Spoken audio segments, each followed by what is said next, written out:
성탄의 기적이라는 제목으로 오늘 말씀 나누도록 하겠습니다. 우리 성도님들은 성탄절 하면 누가 가장 먼저 떠오르세요? 물론 예수님이지요. 그럼 예수님 다음은요? 산타 할아버지. 예. 저는 마리아를 기대했는데 산타가 나왔군요. 네. 저는 마리아가 떠오릅니다. 예. 성탄절의 아름답고 또 거룩한 메시지에 마리아를 빼놓고 얘기할 수는 없겠지요. 그만큼 마리아는 중요한 인물입니다. 종교개혁자 마틴 루터가 성탄의 세 가지 기적에 대하여 말한 적이 있습니다. 첫째 기적은요, 하나님께서 인간이 되셨다는 성육신 사건입니다. 둘째 기적은 처녀인 마리아의 몸을 통해 예수님이 태어나셨다는 동정녀 탄생의 기적입니다. 마지막 세 번째 기적은 마리아가 이 모든 사실을 믿음으로 순종하고 받아들였다는 것입니다. 따지고 보면 첫 번째 기적과 두 번째 기적은 하나님께서 주권적으로 하신 것이지요. 전능한 하나님의 역사예요. 기적이라고 말하기가 좀 그렇습니다. 그러나 세 번째 기적은 좀 다릅니다. 인간인 마리아가 이 모든 사실을 그대로 믿고 받아들였다는 것, 그것은 놀라운 일이 아닐 수 없습니다. 그래서 루터는요, 세 번째 기적이야말로 진짜 놀라운 기적 중에 기적이다, 이렇게 말하고 있습니다. 천사로부터 메시아 탄생의 수태고지를 받았을 때 마리아는 아직 어린 소녀였습니다. 당시 여자의 결혼 적령기가 한 13세에서 한 15세 정도 이렇게 됐다고 합니다. 중학생 남짓한 그런 아이입니다. 물론 당시 나이를 요즘 나이에 그대로 대입할 수는 없을 거예요. 그러나 당시에는 결혼하지 않은 남자나 여자를 다 아이라고 불렀거든요. 그래서 아이라고 우리가 생각을 해도 별로 무리가 없을 겁니다. 또 그뿐이 아닙니다. 마리아는 아직 결혼식을 올리지 않은 처녀였습니다. 그렇다고 마리아가 결혼 전에 이미 임신한 것도 아닐 거예요. 마리아는 천사가 내가 잉태하여 아들을 낳을 것이다 라고 말하자 나는 아직 남자를 알지 못합니다, 이렇게 대답했습니다. 여기서 남자를 알지 못한다라는 말은 왜 웃으세요? 남자를 알지 못한다는 말은 아직 내가 남자와 관계한 적이 없습니다 하는 그런 의미를 담고 있는 거예요. 결혼을 앞두고 행복한 미래를 꿈꾸고 있던 정결한 처녀 마리아는 어느 날 날벼락 같은 소식을 듣고 만 겁니다. 천사가 마리아에게 나타났습니다. 그리고 마리아를 향해 은혜 받은 자여 평안할지어다, 주께서 너와 함께 하시도다 라고 축복합니다. 이 천사의 이름은 가브리엘이랍니다. 가브리엘 천사는요, 사람들에게 복된 소식을 전하는 천사입니다. 그런데 과연 천사가 마리아에게 전한 말이 축복이 맞습니까? 천사가 말한 대로 이게 은혜입니까? 평안이라고 할 수 있습니까? 천사가 마리아에게 은혜와 평안을 약속하며 전한 하나님의 메시지는 내가 잉태하였으니 아들을 낳게 될 것이다, 이런 말입니다. 이 말은 나중에 내가 결혼한 후에 임신할 것이고 건강한 아들을 낳을 것이다 라는 축복의 말이 아닙니다. 31절에 오늘 읽은 말씀은 이사야 7장 13절에 예언한 바가 지금 그대로 성취되었음을 선포하는 말씀입니다.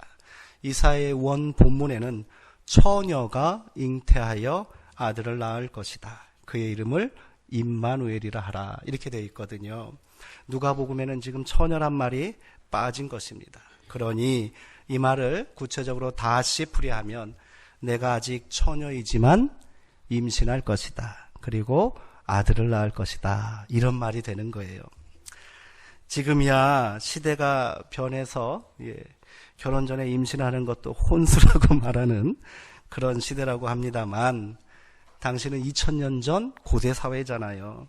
더군다나 율법이 아주 엄격하게 적용되는 유대 땅이 아닙니까?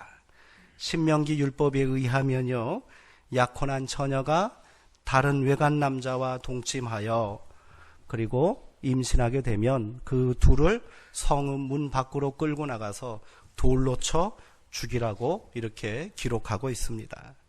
지금 마리아는요, 돌에 맞아 죽을 위기에 처한 겁니다.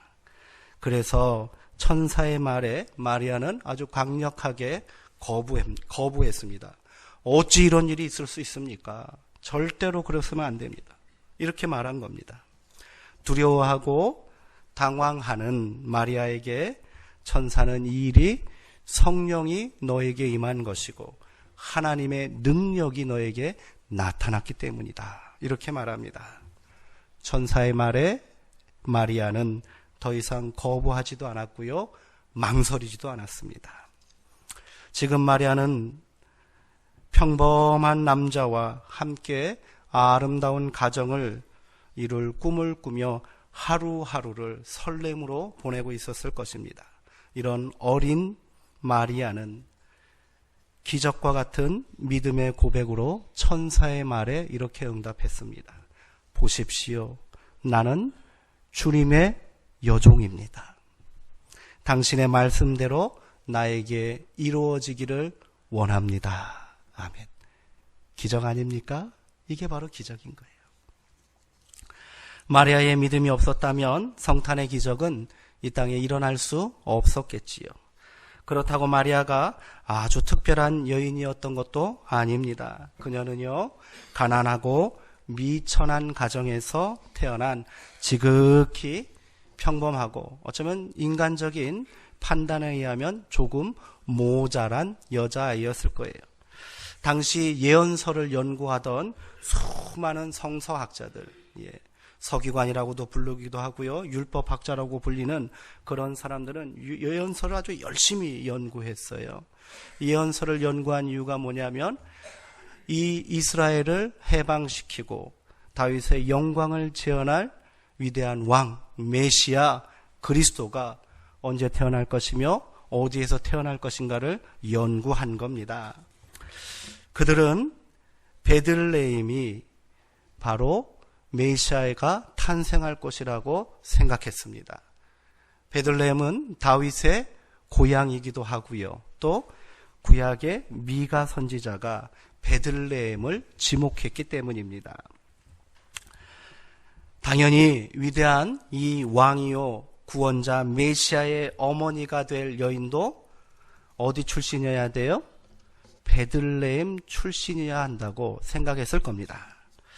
그러나 마리아는 베들레헴 출신이 아닙니다. 오늘 성경에 보니까 그녀는 갈릴리 나사렛이란 동네에서 살았다, 이렇게 말합니다. 나사렛 출신이라는 거예요. 근데 재밌는 것은요, 신약 성경에 복음서에 나사렛이라는 이름이 언급되기 이전에 구약 성경을 아무리 찾아봐도 나사렛이라는 지명이 나오질 않습니다. 성경에만 안 나오는 것이 아니라요, 유대인들에게는 이 성경 외에도 외경도 있고요, 여러 가지 문서들이 있잖아요. 다 뒤져봐도 나사렛이라는 지명이 없습니다. 그러면 당시 로마 문헌에는 등장하느냐? 역시 등장하지 않습니다. 어디에도 나사렛이라는 이름은 등장하지 않습니다. 왜 그래요?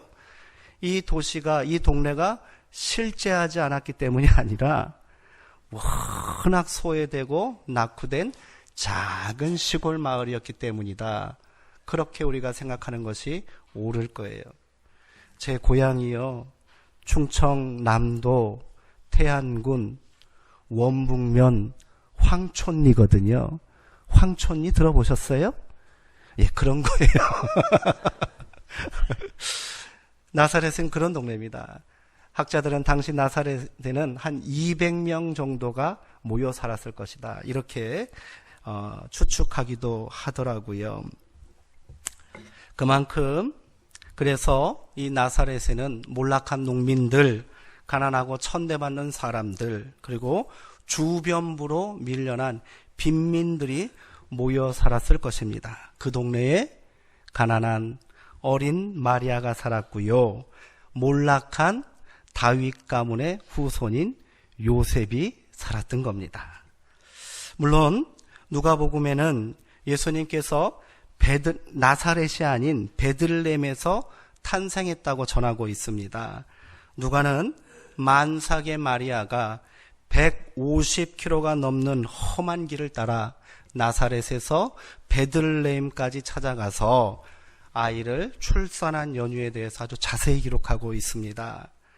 마리아와 요셉은 구약의 미가 선지자가 예언한 대로 그 예언의 말씀을 성취하기 위해서 우리 서둘러 베들레헴에 가서 애 낳아야 합니다. 그렇게 생각한 게 아니란 말이에요. 당시 로마의 황제인 아우구스투스 황제입니다. 가이사 아구스도가 식민지 백성들에게 내린 호정령 때문이었습니다. 효과적으로 식민지 백성들을 통제하고요, 세금을 징수하기 위해 내린 정책입니다. 쉽게 말하면요, 주민등록증을 발급한 거예요. 그래서 그 사람의 출신 성분, 또 출신 지역, 그리고 그 사람의 나이, 그런 거 다 아주 세밀하게 조사를 해서, 통치를 아주 효과적으로 하기 위해서, 더 근본적인 이유는 세금을 수탈하기 위해서 그리했던 겁니다. 이 황제의 지엄한 법령이라는 명목으로 진행된 제국의 폭력과 수탈은 가난한 나사렛의 갈릴리의 작은 동네 나사렛도 예외일 수 없었습니다. 지금 출산이 임박했으니 이런저런 사정을 얘기했을 거예요. 그러나 출산이 임박한 여자라고 해서 예외가 될 수 없습니다. 이런저런 사정을 얘기해도 로마 군인들에게 통할 리 없습니다. 그렇게 요셉은 제국의 폭력과 무자비한 정책에 어쩔 수 없이 만삭의 어린 아내와 함께 자신의 고향이었던 베들레헴으로 가야만 했던 겁니다. 그리고 그곳에서 성경은 해산할 변번한 공간 하나 찾지 못해서 마국간에서 아기 예수님이 태어났다, 이렇게 전하고 있잖아요. 이런 점에서 하나님의 역사는 항상 인간의 생각과 판단을 뛰어넘는다는 것을 새삼스럽게 느끼게 됩니다. 이런 생각을 한번 해봤습니다. 어떤 권력을 가지고 있고요, 힘을 가지고 있는 그런 사람이 자신의 권력과 힘을 그대로 계승할 아들을 낳아줄 여인이 필요하다고 생각해 봅시다. 그러면 이 사람은 어떤 사람을 찾을까요? 당연히 아주 명망이 있는 유력 명문 가문에서 태어난, 그리고 그곳에서 자란 여자를 선택하지 않겠습니까? 집안이 좀 모자라면 어때요? 아주 비범한 능력이나 지혜가 있는 여인, 아니면 말 그대로 예쁜 미모를 가지고 있는 여자를 택하려고 할 것입니다. 이것이 세상의 당연한 이치 아닙니까? 그러나 하나님께서는 태초부터 계획하신 온 인류를 구원할 위대한 임무를 감당할 귀하고 귀한 아들을 낳아줄 여자로 아무것도 내세울 것 없는, 보잘것없는 미천한 여인 마리아를 택하셨다는 거예요. 이것이 하나님의 놀라운 은혜와 새로운 희망의 역사를 창출하시는 방법인 줄 믿습니다.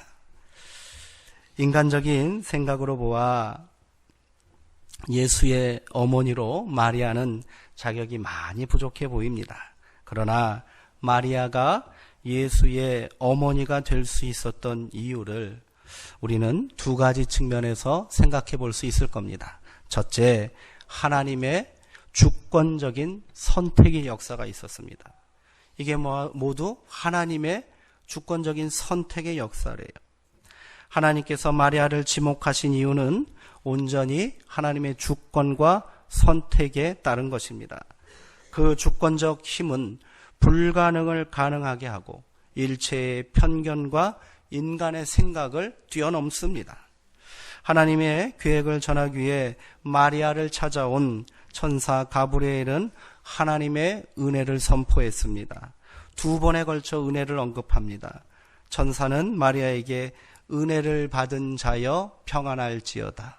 그리고 30절에 무서워하지 말라, 내가 하나님의 이 은혜를 입었느니라 라고 전하고 있습니다. 충분한 자격과 능력이 있었기 때문에 마리아가 선택된 것이 아니란 말입니다. 오직 은혜라는 거예요. 오직 은혜라는 겁니다. 다른 어떤 이유로도 하나님의 주권적인 선택을 설명할 길이 없습니다. 마리아는 그렇게 하나님의 은혜로 예수의 어머니로 선택될 수 있었던 것입니다. 둘째로 마리아가 그것을 은혜로 믿고 순종했다는 것입니다. 이것이 은혜인데 은혜를 은혜로 모르면 어떻게 되는 거예요? 아무 소용이 없는 거예요. 아무 소용. 이를 거절하면 아무 일도 일어나지 않는다는 거지요. 천사가 전하는 은혜에 마리아도 처음에는 당황했습니다. 있을 수 없는 일이라고 거절했잖아요. 그러나 이것이 성령이 너에게 임하였고 지극히 높으신 하나님의 능력이 너를 덮으셨기 때문이다 라고 말하는 그 말씀에 마리아는 더 이상 주저하지 않았습니다. 그녀는 겸손히 무릎 꿇고 그 은혜를 받아들이기로 결단하고 순종했다는 거예요. 주의 여종이오니 말씀대로 내게 이루어지기를 원합니다. 마리아의 순종이 얼마나 대단한 결정이었는지 우리가 다시 한번 살펴볼까요? 마태복음에는 수태고지를 받았을 때 마리아는 요셉과 약혼하고 동거전이었다 이렇게 기록합니다. 요셉은 마리아와 약혼하였다 이렇게 되어 있습니다. 당시 결혼 풍습에는요, 결혼 전에 1년간 약혼 기간이 있었답니다. 왜 1년 동안 약혼 기간을 가졌을까요? 이것은 결혼할 여자가 순결한지 아닌지를 테스트해보는 그런 기간이었다는 거예요. 고대 사회였으니 그런 일이 있었던 거지요. 굉장히 야만적인 그런 풍습일 수도 있습니다. 만약 약혼 기간 중에 임신한 사실이 들통나거나 배가 불러오면 어떻게 되는 거예요? 그 결혼은 파기되는 거고 그 여자는 돌에 맞아 죽게 되는 그런 상황인 거지요. 15세 정도의 어린 나이라 할지라도 마리아도 이 사실을 모를 일 없습니다. 그러나 그녀는 죽음을 각오하고 아이를 낳기로 결단한 거예요. 이 아이를 낳기 위해서 내가 죽음을 각오하겠습니다. 이 말과 똑같은 거예요. 그렇다고 마리아가 무슨 보상을 보았습니까? 하늘이 열리고 막 영광스러운 그런 축복과 은혜가 자기에게 임하는 것, 이 일을 감당하고 나면 엄청난 복이 내릴 것을 봤어요? 어떤 특별한 이상을 본 것도 아니고요. 표적을 본 것도 아닙니다. 약속을 받은 것도 아닙니다. 오직 말씀만 들었을 뿐입니다. 그래서 그녀는 이렇게 합니다. 하나님께서 이렇게 저에게 보답해 주신다니 제가 순종하겠습니다. 그런 말이 아니잖아요. 주의 여종이오니 말씀대로 이루어지기를 원합니다. 아멘. 이렇게 고백했다는 거예요. 위대한 결단입니다. 참된 믿음의 모습이 아닐 수 없습니다. 이처럼 인간의 사고와 경험을 뛰어넘는 하나님의 초월적인 은혜는 인간의 전적인 순종을 만날 때 그것이 기적이 되고 축복이 되고 역사가 되는 줄 믿습니다. 그렇게 비천하고 어린 마리아의 믿음과 순종이 인류의 역사를 바꾸어 놓은 줄 믿으시기 바랍니다. 대림절 세 번째 주일을 보내면서 오늘 우리도 그 은혜 한가운데 있는 줄 믿습니다. 성령님께서는 우리 가운데 동일하게 말씀하십니다. 너희는 하나님의 은혜를 받은 자니라. 성령이 너희 가운데 임하였고 하나님의 은혜의 능력이 너를 감싸고 있다. 이렇게 말씀하고 계시는 거예요.